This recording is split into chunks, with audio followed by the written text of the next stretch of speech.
doing better as a result of social media presence. If it doesn't do those three things, then it's on the chopping block. It's a return on investment discussion.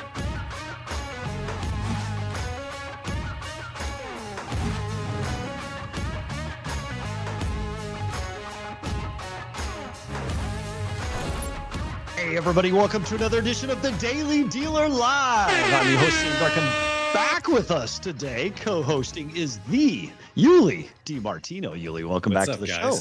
Thanks so much. What's up? What's up? What's up? And for everyone, all of you, our loyal listening audience, joining our live stream. Remember, we're live across all CDG social media platforms. You can share, you can post. We want your comments, all of them. Bring them in. They'll help enrich today's show. And speaking of the show, we've got a bunch of cool topics coming up today. For example, what do we have? We've got third-party lead sources and some potential overreach. We'll have that first up in today's show. We've got fixing. We got a bunch of really cool stuff. Actually, this thing reverted back. I have no idea why it reverted back. We got a bunch of great topics. So anyway, all of that and more. So make sure you get onto the comments, and we'll look forward to having a great show. But let's dive into today's headlines, Yuli, shall we? Got some breaking stuff. Absolutely. All right.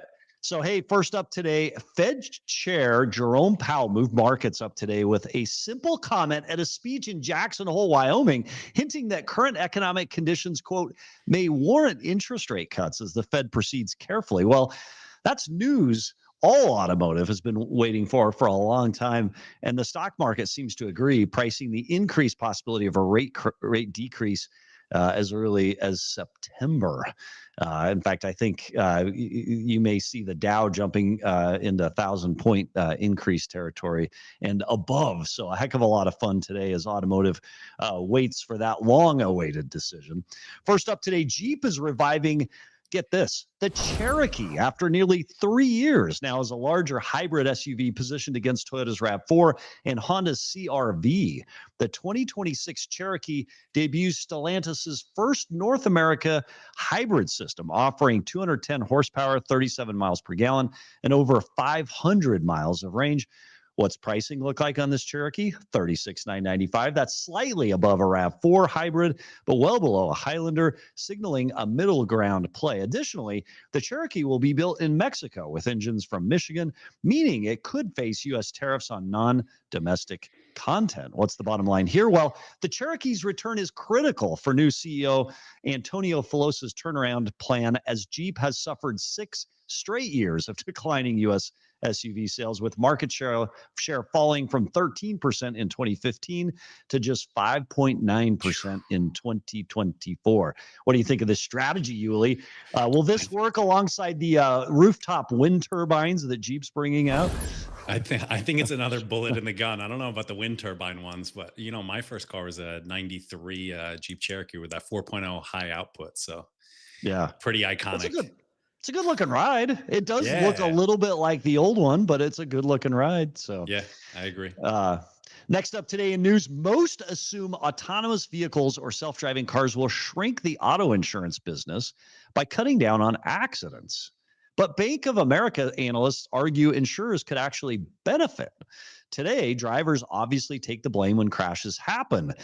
But in a driverless world, that responsibility moves to who? Automakers and tech firms, the people who design the cars and software. Historically, liability coverage has been a money loser for insurance companies, and offloading that risk to OEMs with deep pockets and tech companies could remove a drag on profitability.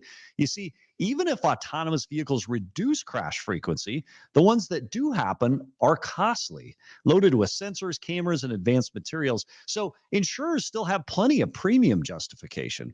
The takeaway here, well, if Bank of America is right, self-driving cars may not crush insurers. They could turn them into steady fee collectors, while the real financial exposure shifts to automakers and tech players. Fascinating insight from Bank of America. As you think about it, I've always wondered, in a driverless situation or in an autonomous situation, who takes that liability, because the computer, the sensor, it makes a decision, and in a no-win solution, it could be loss of life, it could be physical impairment, and somebody has to pay for that. And those OEMs and tech companies have deep pockets. Fascinating. Yeah. We'll check that out. So next up, Hertz just teamed up with Amazon Autos to sell its retired rental fleet online, starting in Dallas, Houston, LA, and Seattle, with plans to expand to all 45 Hertz car sales locations. For Amazon, it's the second big swing into auto retail after launching new car sales with Hyundai, signaling a much deeper push into the car buying marketplace. Shoppers can now browse, finance, and buy Hertz cars on Amazon the same way they'd order electronics or furniture, then pick up at a local Hertz store. Each vehicle comes with a 115-point inspection, a 12-month, 12,000-mile warranty, and a 7-day, 250-mile return option. And as far as dealers are concerned, Amazon may be able to match convenience at scale, but personalized service and creative financing remain the edge traditional rooftops can use to compete. It's about the experience. It's not the transaction. So interesting. Yeah. I agree. This is very scary, though. I mean, a new landscape is coming for sure.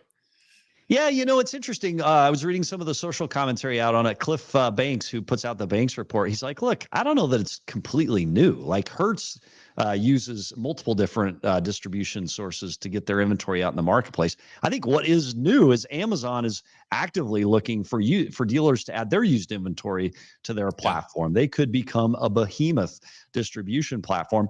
But again, it's not an experience. It's not a value add. It's a transaction. And as long as franchise dealers focus on the transaction and delivering above and beyond, I think that's where the secret sauce lie, and also learning and understanding the strength of Amazon. So that's going to be a fun topic in the coming months. Would love to have somebody from Amazon Auto come on and talk about that. We had them on the industry spotlight several months ago talking about their beginning into Hyundai. Would love to catch up with them on the used side. So call to Amazon Auto, come on the show.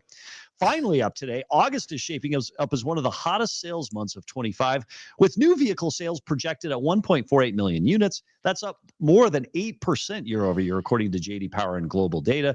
Consumers are set to spend a record $54.6 billion on new cars, with average monthly premium climbing to an all-time high of $743. And incentives remain somewhat light at just over $3,100 per unit, or 6.2% of MSRP. Meanwhile, lease returns are still scarce after the 22 production pullback, leaving dealers without the usual flow of customers rolling into showrooms with trades. And as for electric vehicle sales are pacing to reach record market share as shoppers rush in before the federal $7,500 lease credit expires on September 30th. That's coming up. Looking ahead, August may be the last sugar high month of 2025. The looming expiration of EV credits plus the timing of Labor Day weekend inside August's reporting window are inflating the numbers. Come Q4, the market will surely look very different. And I'm not sure, just talking to other dealers about where everybody is this month in August of 2025, I'm not sure I would describe this month as a sugar high, but that could be. That's a wrap on today's news this Friday, August 22nd. A sugar high in a very niche market, obviously. You know what? You're absolutely right. Your experience may vary, as some of the disclaimers out there are. So, hey, just a quick word before we get to our first guest. We get a lot of requests to join the show. We want all the requests to come into one place. Dealers, if you want to join the show, please visit cdgguy.com, fill out our intake form to be considered for a future spot. We want everyone and anyone with a great opinion, with an insight, and with a news item to come join us on the show and share it with all of automotive. This platform is what is awesome about automotive in the United States of America, because while we compete, we talked about this last episode with Ryan Rohrman, we also collaborate and work well together, unlike, I think, any other industry on the face of planet Earth. And steel sharpens steel is proof of it. Absolutely. Hey, we even got the ring there. Very, very good. We got Nate. I'm loving Nate, our loyal viewer here. Yeah, that's right. Bring it. Yeah. So Nate says, Nate, the truck driver, says, we'll put a prayer in for Jeep. Maybe the new Cherokee will help. He also says Hertz better knows what they're doing. They recently came out of bankruptcy a few years ago. And then my Honda guy says, come see me if you're looking to get a new certified pre-owned used leases. Little advertisement going on there. All right. First guest up today, president of Open Road Auto Group, Michael Morais. Welcome to the show, Michael. Well, thank you, everybody. Sam, Hey, Julie, Michael. thank you. I'm a big fan of the show. Thank you for having me today. Thanks for being on. Thanks for sharing your perspectives with us. So before we get to the topic and the reason why you're here today, we want to go with our signature question, which is how's biz? And as part of that, tell us a little bit about yourself and your auto group. Well, yeah, look, I would say it's as robust as the report just echoed. However, I agree. it is better. You're seeing a little bit of urgency on what we have for electric cars right now. You're seeing those last consumer rush. I guess if you could say there's some seasonality or some forced sales. People know that the $7,500 federal credit's going away and they're coming in. We're seeing great movement there. As far as used cars, we're definitely having one of our better months of the year. I'm in the Northeast predominantly, so Open Road Auto Group is 20 dealerships in the Northeast, mostly import brands, BMW, Mercedes, Audi in New York City, Volkswagen, Honda, Acura, Mazda, as well as a couple of domestic. We have Chevy and we have Cadillac, General Motors, 1,100 employees. And again, we're really tri-state, mostly predominantly New Jersey and New York City. Awesome. Well, thanks for that insight. Your geography's fun. Well, great franchises too. So you're on to talk about something interesting that happened to you recently. Tell us a little bit about this situation that has developed with a lead provider.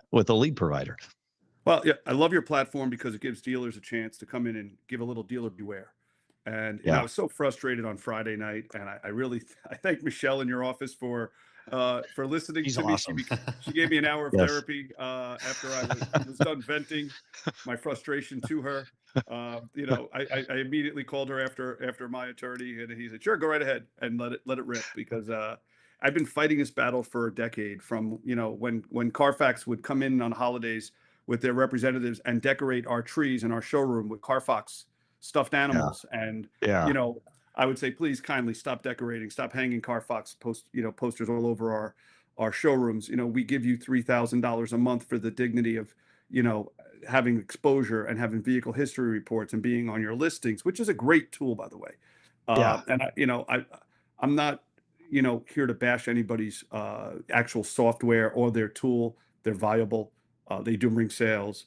Unfortunately, they also compete for our inorganic search. So that causes a bit of flux, because when you really think about it, all the dealers are ending up, giving them the money to basically buy paid search for pre-owned, which, kicks us down the funnel quite a bit on the page for the vehicles we're listing. But, the frustrating thing that happened last week was Car Gurus, who we've had a partnership with on and off for over 10 years. In 2023, I exited almost every third-party vendor contract. We were cascading off the profits of the, supernatural COVID. Yep. We could do no wrong. I had a PhD in profitability. It was fantastic, and we were doing such a great job. And then all of a sudden, we were dumb again, and we were starting to fall. Yeah. We looked at some of our contracts, and our structures. I'm the president of Open Road Auto Group. We have 5 vice presidents that run 4 stores each. And, our VPs and I meet weekly. And, I keep a division for myself to run as well as a vice president, because I want to understand boots to the ground. And it was a really interesting conversation. Back then, what triggered our departure and reevaluation of our third-party contracts was, a young lady came in from Carfax and basically said, "You're the only store I haven't been able to sign up in your group." I said, "Really? Tell me more." And told me all about this particular service that Carfax offered, Carfax for Life, which was basically to notify customers about recalls. And I kind of It's looked a at service her. product. Yeah, it's a service notification product. Yeah, I'm aware And I of said, it. well, with that said, it's a solid product. I said, but why would I pay you for that when really my OEMs do that, and we do that? And I just stared, and I just realized that every other service manager in my company basically said yes and nodded to a $1,100 upcharge on 20 stores. It's $300,000 a year. Pack it on. So I started to reevaluate all of our contracts, and again, for decades, I've been saying there's got to be a bottleneck when it comes to who makes that decision for signing. And this is my caution to my fellow dealers: is look, make sure that you control and micromanage your third-party vendors, because what you think you signed for 3 years ago for $2,100 per month is now probably $3,800 a month, and you're probably asking yourself, what the heck happened? And for sure, that was pretty much us in December of 2023. We re-signed up with everybody slowly. Car Gurus came right back to the table with a sort of a price adjustment for us, And, grateful. It went really well and confirmed that any and all changes in price, changes in services, updates to services would have to come through my office and my office exclusively. So fast forward to last week, and why I'm probably here today is we found out last week in an email that my five of our stores that weren't in my division, ironically, they were in all the other divisions, and had been chosen to do a pilot, a beta test, if you will, for a new service, an enhanced pricing tool for car gurus. And they said, well, that's interesting. I said, and yeah, it's been running for 90 days. Lucky them. But how much does it cost? Lucky them, but how much does it cost, right? Yeah. You know what? For the privilege. They never got that far. Oh, at okay. that point, I was already saying, wait a minute. So our BDC managers were involved. We found out that all of our BDC managers were being, they'd been trained, they'd been involved in it. And I said, so you took my employees and you used them for your benefit on a beta test for a product you're bringing to market. Now you're walking it back to me to say, by the way, we'd like you to sign up for it because we're going to make a deal for you. They never got that far. I basically proposed to them. I said, look, you violated our actually our sales in those 5 stores went down. You violated our agreement, which I had emails back and forth that were acknowledged by the local reps.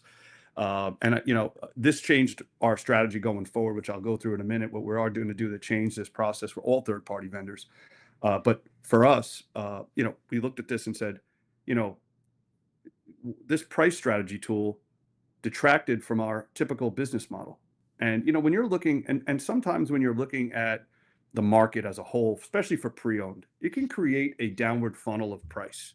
If I'm looking at Yuli's, if I'm a pre-owned manager and I'm over in Bridgewater, New Jersey, and Yuli's over in, let's say, Edison, New Jersey, and he's got a Jeep Wrangler at a certain price, and I look at his and I say, well, I got to be $500 lower. And you get that behavior with pre-owned managers, Sure. Right? But we all have learned that, hey, look, no two pre-owned vehicles are the same. There's different levels of condition, ownership, multi-ownership versus just one owner. There are different factors that create that car. The truth is, what we train our management team in our stores is, look, the car stands on its own. You own it for X. We watch MMR. That's truly the only thing we look at for pricing is, what will this car, we keep our inventory for 60 days. At 60 days, we used to keep it after COVID strictly internal. If it was a retail piece, look, even if this car needed a transmission, we would do the work, but we'd always keep the retail piece. It was too hard to source for a while. And then leasing came back, and then, we had a brief, reintroduction of off lease. The off lease for Northeast anyways, robust up until the second and third quarter of 2025. Obviously, we've seen that shrinkage from, the whiplash effect of COVID come in, and now we haven't had that off lease sourcing. So we've been very protective of what we've had, but it's been hard to ignore with interest rates still being high. Actually, pre-owned sales through the dealership have dropped quite a bit, but the auction sale has been incredible. We've been averaging over $1,700 at the auction, and we've taken a larger percentage. We'll run 180 to 200 cars every other week, and we're averaging about $1,700 per car. It has been incredibly robust. And so, we use that MMR report to say, well, what's our worst case scenario? Well, you keep the car for 60 days and you have to get rid of it. That's what we use when we're pricing a pre-owned vehicle, and when we're trading it in, when we're owning it. And then, so when we're pricing it to the street, I'm really not worried about what the other dealers are doing. Anyway, this pricing tool, I think, might have detracted our team from our internal processes, which disturbed me.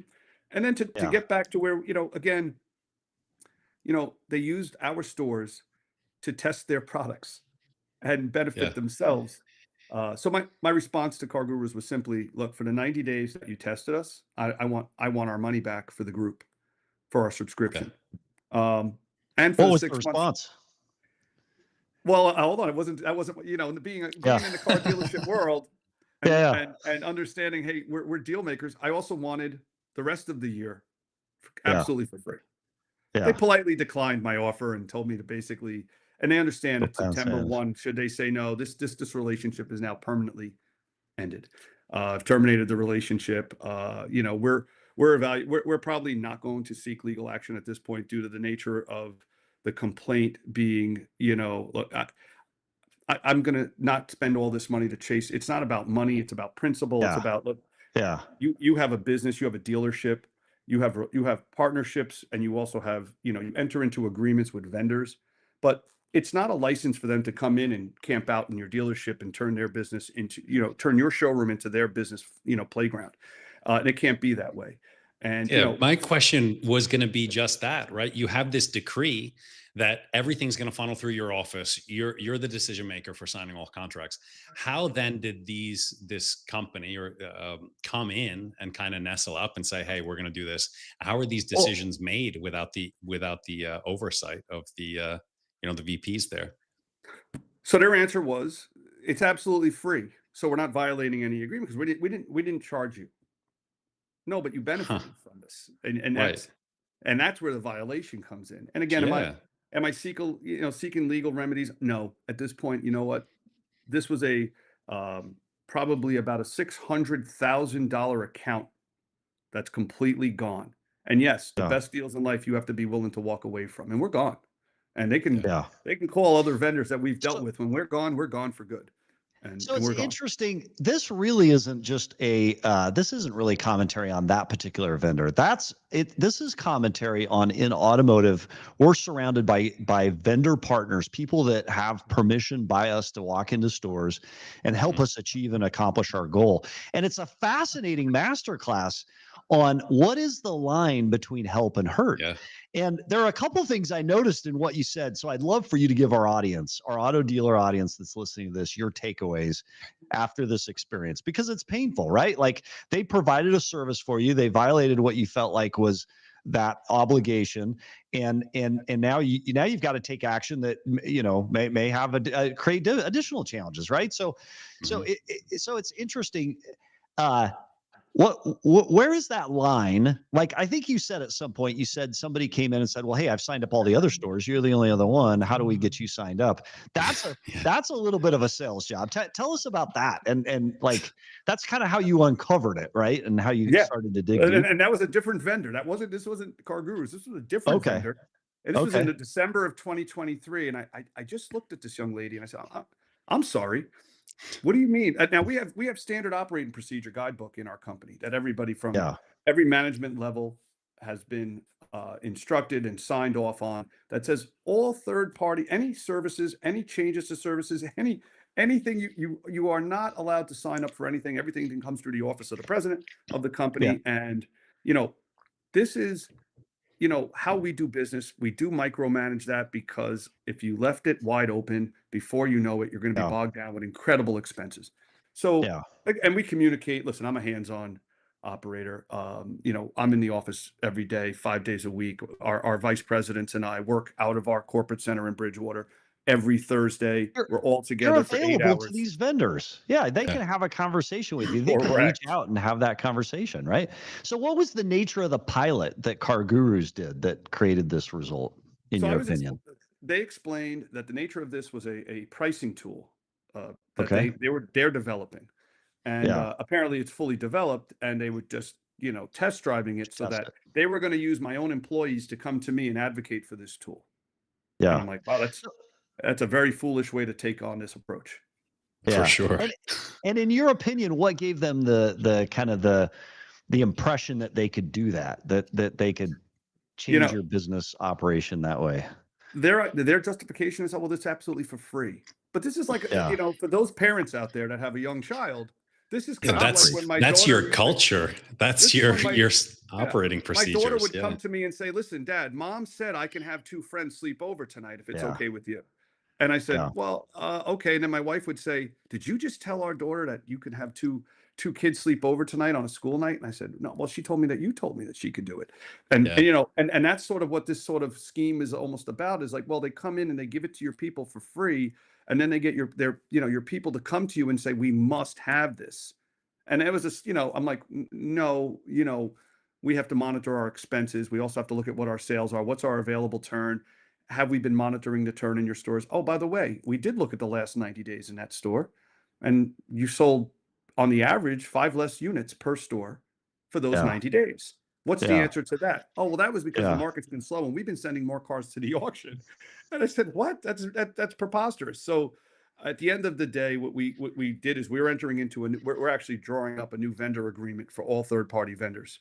It's going to be strict, and it has to be signed not by the local area rep, but it's got to have to be signed by the regional manager or the CEO to say, look, if you want to do business with our organization, if you want to do business with our dealership, you're going to have to sign an understanding letter that says any services, upgrades of any kind, even for free, cannot be, any changes to our services have to be discussed with the dealer principal Yeah. with no exception to the rule, or the services are cancelable immediately. So you're a large dealer group. You've uncovered this and you're taking actions to stop it. What steps or advice would you give to other dealers watching this show right now with multiple rooftops that have multiple vendors? Like, how do you find this? How do you uncover this? And then I would presume part of your advice would be part of this agreement. But what's your advice to dealers today to limit this, to prevent this from happening? First thing, go back and look at every contract and say, what did I sign up for? How much was my rate? And how much am I paying today? Go back to if you have a payables clerk, if you have a single point store, sit with your office manager, your controller. If you're in a group, get with your CFO, review all these contracts, look at the scope of services. Anybody tells you, well, it's got to be more money because your Honda store does 5,000 cars a year versus your Volkswagen store that does 800 cars a year is usually, it's nonsense. The software is paid for. Work your best deal, and every deal that you do work, please understand you have to also manage the change factor, right? They're going to come in and change this. It's not a matter. What we've learned from COVID was, we were doing so well at COVID that we got complacent. We took our eye off the ball for about 24 months because the profits were supernatural. And, who could complain about those months between 2022 and, 21, 22, 23. Sure. And then as we started to see it, the tide pull back out a little, we noticed, hey, look, there's definitely some issues here. Like I said, I wasn't even looking. I just happened to be is a big issue, happened to be at our Chevy dealership on a Tuesday, and a young rep walks in and she said, oh my God, Mike Morais, I've been looking for you. You're the only division in your company that hasn't signed up for this particular service. I said, that's interesting because nobody's allowed to sign up for any service in our company without my direct authority. And so, an approval. And so look, everybody, even our vice presidents were like, I didn't sign up for this. Well, who signed up for it? We don't think that anybody was even offered it in certain, and I can't, accuse anybody. I can only tell, look, to all the dealers out there, go through your contracts, look at what you're paying today, check and see if you've had a price increase since COVID, because I guarantee most have and haven't even gotten to it yet. And then honestly, after COVID, right around December of 2023, as we were starting to, normalize, we started to review and walk away, because believe me, in December of 2023, the last thing you were going to get was sympathy or empathy from a third-party vendor and why you needed price increases. So the only thing that worked for us was actually walking away. So, and I agree with that. It's interesting. In our world, we see that. We see the pricing creep on vendor services, and you've got to be just vigilant in watching it and then pushing back and challenging it. But let me also challenge what you're talking about just a little bit. So if you allow platform managers, VPs, and GMs to have accountability for processes in their store, and you want them to have P&L responsibility bottom line, do you risk, by locking it all up and not allowing any kind of innovation, do you risk taking away the ability to find new and interesting ways to deliver products and services to the ground? Like, could there be a freezing effect to locking it up too tightly and not allowing vendor partners to come in? And I mean, they need to do it the right way. That would be the big call here, I guess. But what's your thought on that? Because there is a balance, isn't there, a little bit? Yeah, Sam, you're right. Listen, I'm not opposed to new innovations. I'm all for it. I just met with an incredible software company yesterday that handles backstop calling. And, Andrew Paul and I, our vice president for all of our BMW stores, and we met at BMW of Morristown with this young lady out of DC. And, her tool was fantastic. It's basically transcribes voicemail messages, puts it on a dashboard for a manager so he can say, look, this has actually, and they pick up word tracks that says, like, this is fire, this is a hot system, get on it, and allows for that sort of. So we're still looking at all new software that helps us be better dealers and deliver better customer service. I am super open-minded to that, but you got to walk through the front door. Yeah, you've got to do it the right way. You can't sneak it in. And my gosh, changing a business system of a large organization, the financial impact downside, if it doesn't go well, I don't want to be the person responsible for that or liable for it. So I love it. DriveStar Auto says online, third-party vendors must be looked after as they change the prices for services very often. Lauren Klein says a great dealer partner doesn't create problems, they solve them. And I think to your point, Mike, they do it up front so that everybody can see it. And then Daniel Gonzalez says, hire managers who have the lights on and don't just say yes to everything offered. It is an interesting point. Some people in the store take a shotgun approach, I think, in automotive, where it's like they'll buy every little shiny thing and just see what sticks. And what you're talking about in terms of vendor management helps prevent that, right? Because you have to say no a lot, don't you, Mike, in your role? Well, in our business, we have to take it in a wheelbarrow, give it out with an eyedropper. We also try to say to our people, look, they're paid. Our model pays our management team on gross. Okay. We want them to go out and raise, the earnings as high as they can. And again, if you give them every tool to go do that, and you give them complete autonomy to sign on for every service, and they're not paid on net profit, well, you're doing the business a disservice, because you're probably not entering into the best deals. What allows me to do something that my other managers, including our vice presidents, can't do is I can leverage I'm coming in with a 20-store buy. A vice president's coming in with a 4-store purchase, but I'm coming in with a 20-store purchase. So I'm going to have the leverage to make the best deal. So what I've said to my team is, look, I get paid the way you all do off net profit. Let me help you help all of us by giving me, if someone comes in with a great idea and you're passionate about it, I'll make time. I'll come to the store. I'll come to the meeting. I'm like I said, I'm as boots on the ground as you could probably ask for. So I'll be there, and I'll be there. And tomorrow, let's meet with them if they're still in town. Have them come into our corporate office. We meet every Thursday. Let's innovate. Let's get better. We want to be better. We chase volume. We want to be the best at what we do, and we want the best tools for our people. So no question. But when it comes to locking in the price, let me negotiate. Yeah, I agree. Does the OEM relationship fall into this a little bit? Because the OEMs notoriously come in and do similar, right? But they have a I guess they've got a dog in the race, right? But I'm going to tell you the best story. I just got this yesterday about Volvo. So, my vice president Joe Bellotti calls me up and says, "Hey, Volvo, we're already signed on with My Karma, full suite, but Volvo's got a special service reception, service innovation package." Yeah. For all the dealers in the country, right? All the dealers in the country. And their My Karma price is $150 more than I negotiated for our 20-store group. How's that possible? And I just laughed. I'm like, this is impossible that we got a better deal than they did. And I'm like, so I wish that is there something a little extra in that for them, though, is the question. That might be the case. I wish our OEM partners, focused on just making, make their profit on selling cars and service, and let us make our best deals with these vendors instead of they make their best deal with the vendors, which by the way, BMW's been notorious for this for years. So how many times I've had to deal with so many third-party vendors that have come in and like Mastermind and whatever and said, well, I can give you that rate for all your other stores, but the BMW stores have to be up here, but it applies to your co-op.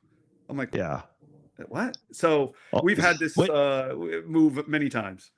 Which co-op could be a completely separate conversation today, which unfortunately we don't have time for. But Mike Morais, president of Open Road Auto Group, thank you for this masterclass in vendor negotiation, in making sure that pricing is accurate and that no new programs are put in place without obviously our understanding. I sincerely hope you get this issue resolved, and really thank you for helping all of us other dealers see something that potentially could be a big problem and something that we see in our world, and I'm sure many others see. So thanks for being on the show today, Mike. Sam Yulee, thank you so much. And again, continued success on the show. Thank you. We appreciate everything. Thank you. For us. Thank you. Thanks, Michael. Thanks for being here. Thank you both. Yeah, I would love to say I've never seen that before, but man, I have seen that before. Like, there is premium creep in vendor services, and it feels like you just constantly have to be pushing it back down. But the game at the field level and you don't even have to point your finger at one vendor or another in this case. The game of, hey, everybody else signed up, we need you to sign up. Like Look, we're all good at selling, and most great Yeah. vendors have ex-car people that are in selling, and so they kind of learn the quickest path to the close.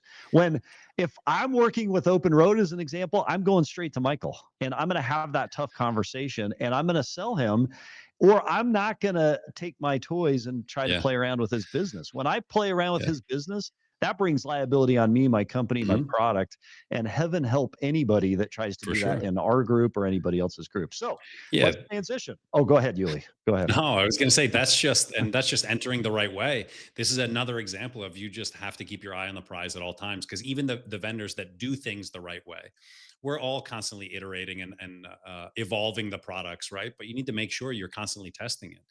So along with price creep, there could also be some products that end up getting rolled out by these third-party vendors that don't benefit your business. So it's really important to not just, sign a contract and assume that things are going to go great. You got to be policing it every step of the way. All right, let's talk Prime Dealer Equity Fund. It's providing a limited number of accredited investors with 100,000 or more the rare opportunity to invest directly into franchise auto dealerships.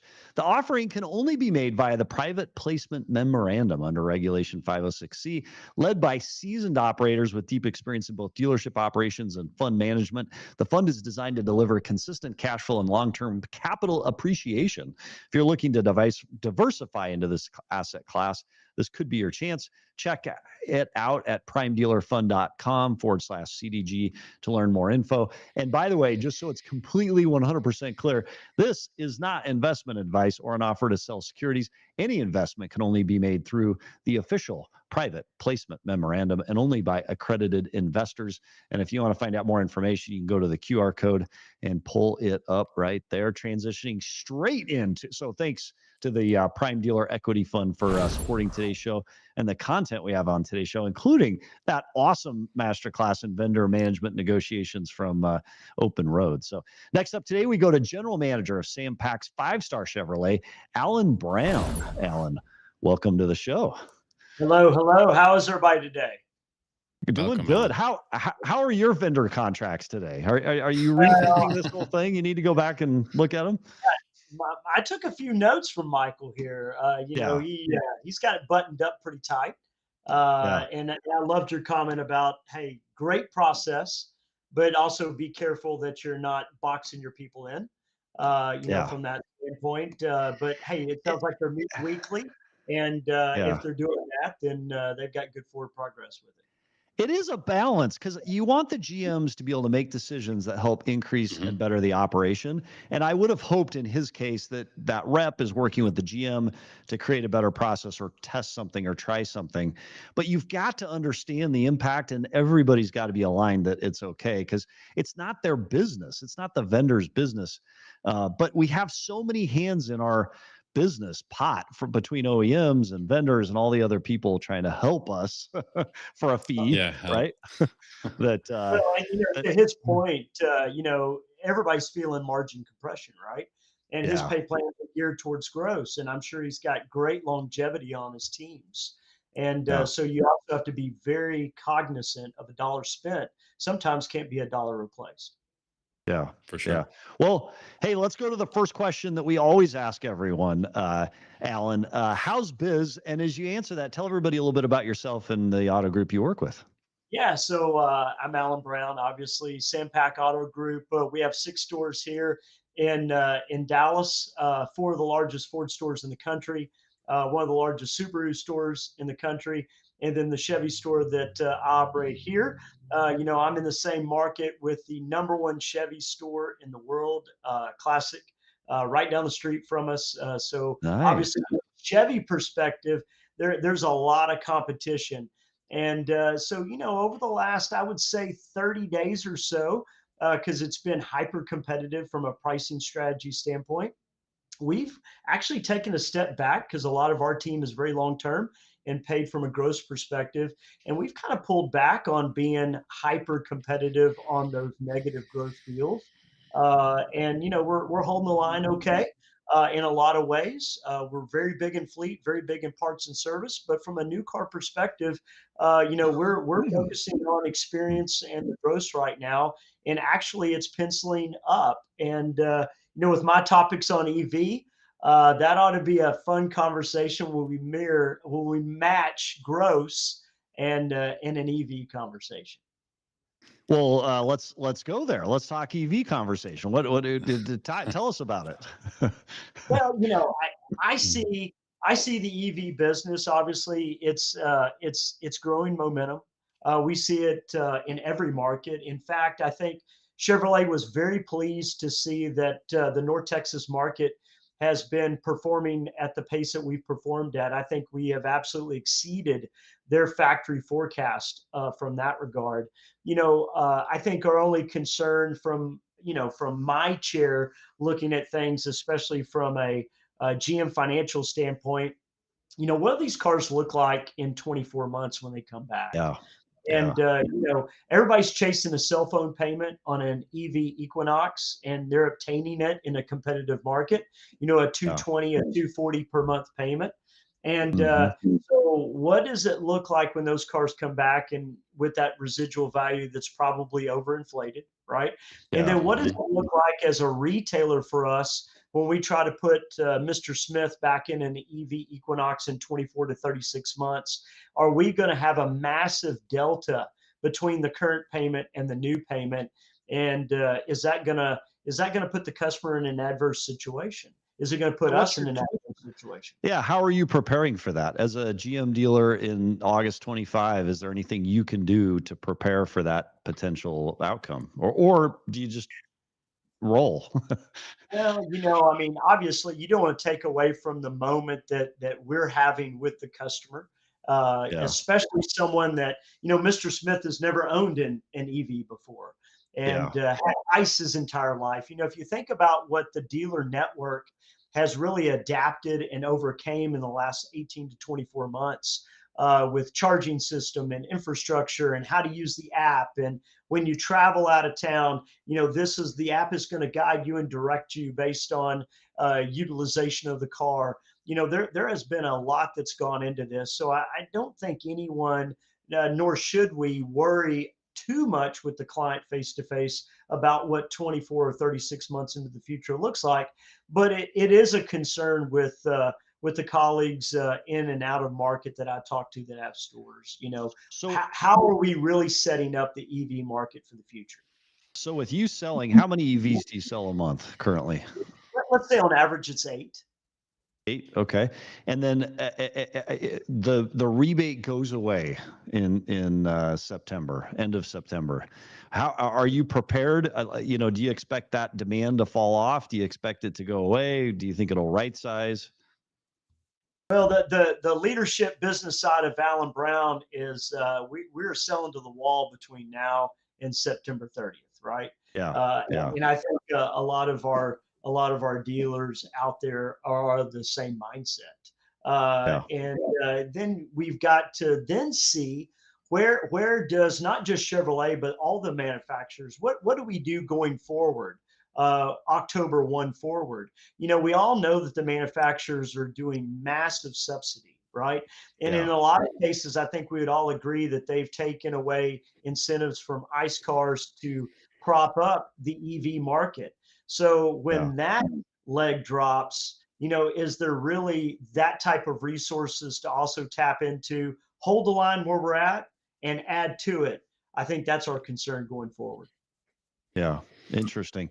So how are you doing with used cars? Sorry, with used car EVs. We talk about it all the time. It's one of the backbones of the car dealership. Used cars, and so many people are averse to doing the EV thing. And we see, especially a lot of our Texas guys are crushing it on the EV used car scene. Are you leaning into that as well? We've done very well. It's about the price point and them qualifying for the used vehicle incentive, 25 grand and below, if I remember that correctly. So that's a very, very important driver. But when you look at those cars and you think about the client that first bought it, imagine the haircut. We know that we're doing well with that. But Elon's figured out how to sell everyone, regardless of who they are. They're selling everybody at sticker, right? And so, we know where they bought that car, and 24, 36 months later, We know what we, acquired the car for. And there's somebody that's taken a pretty big haircut. For sure. Yeah.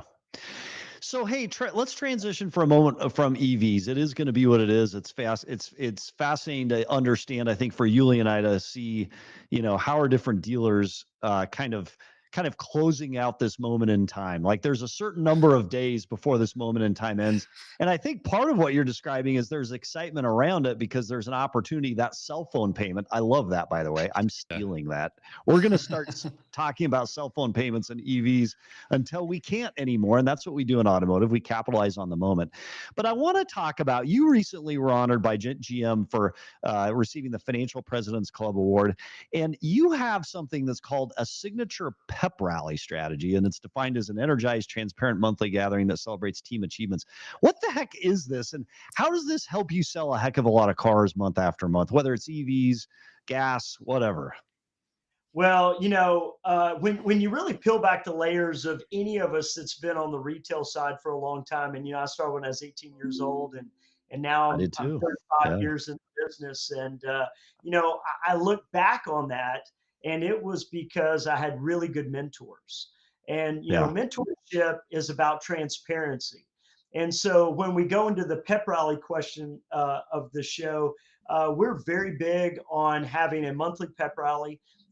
We have the factory show up, the financial arm show up, the accessory side of General Motors, and everyone on our team. So from Porter to general sales manager, service manager, we're all in a big circle, if you can imagine. And if you want to read deeper on this, we had a automotive news article. They actually came out and did in a pep rally experience.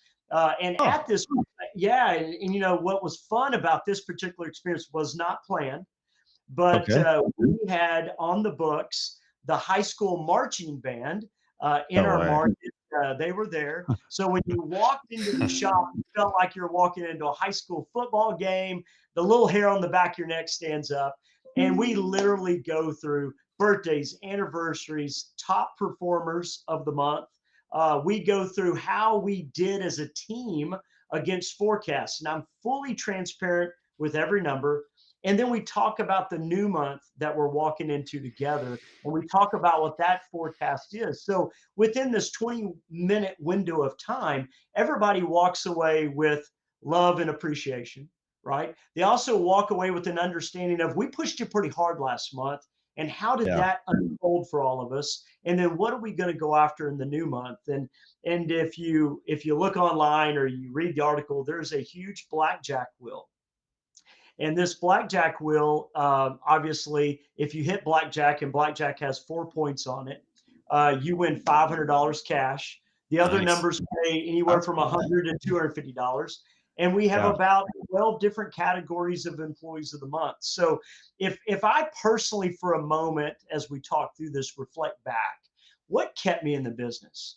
It was great mentors that recognized my performance at key moments of time that kept me hooked up in the deal, right? Yes. Kept me excited about growing my own way of approaching the auto industry and developing in that piece of it. And so, the history of the store, the first 5 years of ownership, it failed. It had a lot of trials and tribulations. In the last 5 years, we've been voted top 100 best places to work and have the lowest turnover in our automotive group. And our automotive group has very low turnover. So it was a very, very tough bar to achieve. But we've done that through hiring good people, putting the right people on the bus, and then equipping and encouraging and training and being alongside of them with good, solid communication. And that's what our pep rally does for us. So, Alan, you've given us a lot of different things. So I want to pull on a bunch of threads, almost kind of rapid fire style. So, so first of all, you said one of the results of this is lowest turnover in the group. What's the turnover? How do you measure that? Just kind of briefly. I believe last year it was 7%. That's so awesome. That's awesome. Yeah, and that's in all aspects of the store. Go ahead. And what day of the month are you typically doing this pep rally? Is it beginning of the month? First Friday of the new month. Okay, and how long is it? How long do you 20, do it? 20 minutes. Oh, 20 how an do you hour. get a marching band in 20 minutes, Alan? I love They're it. marching. Yeah, they got here about 30 minutes before. You know, Yeah. it was a toss-up between the mariachi band or the high school marching band, Yeah. right? You So don't we hear try to them have- coming as they're crossing through the dealership. That's right. And what's your way of recognizing? Like when you talk about you're recognizing people and you're like, what is the method during that meeting to doing that? So let me walk you through it. We'll start with birthdays and anniversaries, and the milestones of a birthday, and then we go into the milestones of tenure. And when you're celebrating someone that was with us even before the buy sell that took place, almost 12 years ago, 11 years ago. So we get a chance to really recognize that and see that and celebrate that. And then the milestones of the obvious: salesman of the month, tech of the month, parts person of the month, support person of the month, business office person of the month.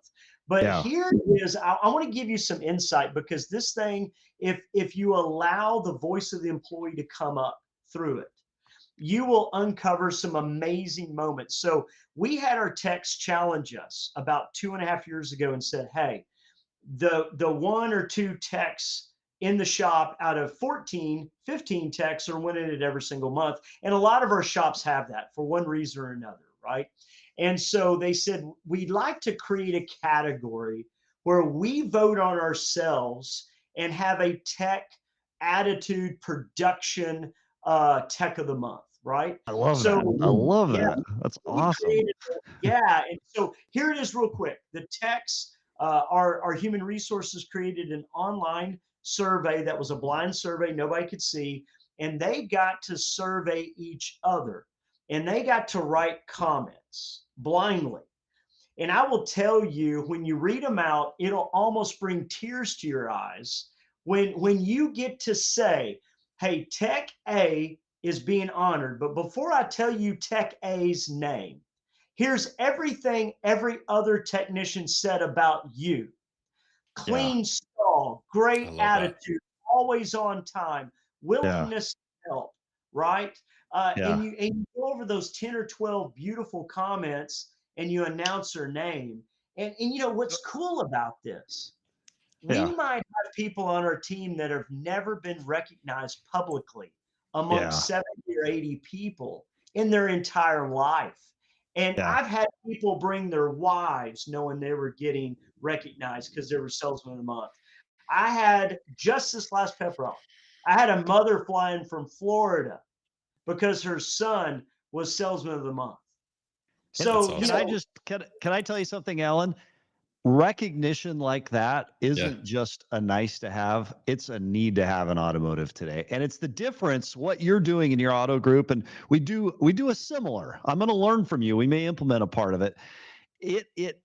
It connects the individual's efforts, however visible or invisible, with the purpose of the organization, and it drives purpose into their life and their work. And I think a basic human right in automotive and in any industry in today is to know that as we invest our time, we're doing it towards something bigger and greater than ourselves. And you're doing that by highlighting something in a way that it brings in family and it brings in other people for that recognition. Technicians, parts people, they don't usually get that. So I just think it's awesome that you guys are doing that. And Alan Brown, thank you for being on today. General Manager, Sam Pack, 5-Star Chevrolet, and for sharing this awesome process with us, pep rally, and a little bit on your EV strategy. Alan, thanks for being on the show. Thanks, Alan. The producers are, I got to tell you, we do something similar at Ziegler Auto Group. So we have something called a diamond drop. And when some people first come into the group, they're like, wait, what is this? And it's basically just a recognition. It's a thank you from one employee to the next. And at the beginning of our version of a pep rally, we read through these. And I've seen people tear up. Tear up at the thought of it because they're getting recognized in a time and place when they're usually not. So, all right, let's transition over to Anna Del Villar, our head of editorial content. Now, Anna, welcome to the show. And you know what's crazy? Is we end up on such a time crunch because we have so much content packed into so little time. Anna, you've been watching the buy-sell market like a hawk with Q2 data now officially out. There's some key trends emerging, Anna. Tell us about those trends. Yeah, absolutely. It's good to be back, guys. And this week I got to have kind of an early sneak peek at the Car Dealership Guy podcast episode with Alan Haig, mergers and acquisitions expert. Was so And good. Yeah. yes, and what he had to say was super eye-opening, kind of mind-blowing, and Yeah. you know, I just want to dive in. And he mentioned that public dealership groups are pulling back, brands are fluctuating in value, and there's a cohort of dealers who made big bets during the pandemic that are now kind of biting back. I shared some of those signals that Alan gave me, with some acquisitive dealers, and they kind of agreed that the buy sell market is kind of nearing a turning point. First, public companies acquired just 13 rooftops through the first half of 2025. That's compared to 22 stores during the same time last year. It's a 41% decline. Meanwhile, private buyers picked up 179 stores and actually increased their activity. And that's because many sellers are still anchored to 2022, 2023 valuations. And when the bid ask spread gets too wide, as it has this year, public companies walk and opt for buybacks and other things. But private dealers are much more flexible, much more tolerant of risk, and they don't need to justify acquisition premiums to shareholders. Private dealers still have conviction and urgency, especially when the right store opens up. But this isn't just about who's buying, it's also about what they're buying. Take Audi, for example. The brand just saw the steepest valuation cut Hague Partners has ever recorded. The chief reason being that Audi doesn't produce any vehicles in the US, which makes them one of the most exposed brands in today's trade environment. Alan told me a story about a buyer who was locked into a deal with 2 premium stores and an Audi rooftop. And when tariffs came up, the buyer nearly backed out of the whole deal. But brands like Toyota, Hyundai, and Kia all saw valuation bumps primarily based on their strong product lineups. But here's the kicker. I've spoken with multiple dealers who are buying distressed stores for millions less than what the sellers paid for them just 2 or 3 years ago. One dealer buyer told me he's acquiring a store for around $13 million less than the seller bought it for in 2022. Ouch. Yes, and another store acquired, previously for over 15 million, lost 4 million in the 7 months that the owner had it, so they decided to throw in the towel. We don't really have any hard data to back up this trend or anything, but I've had several anecdotes from dealers, and it just doesn't seem to be isolated incidents. And if this cohort of motivated sellers rather grows larger, the number of dealerships available to buy will tick up and likely pave the way for further consolidation. Ultimately, time will tell how all of this plays out, but these are the trends we are keeping a super close eye on.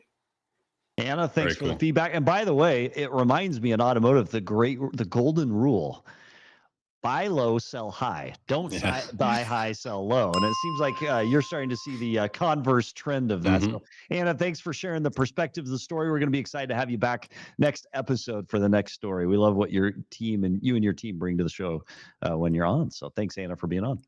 Thanks, Anna. Guys. Lots of great comments today.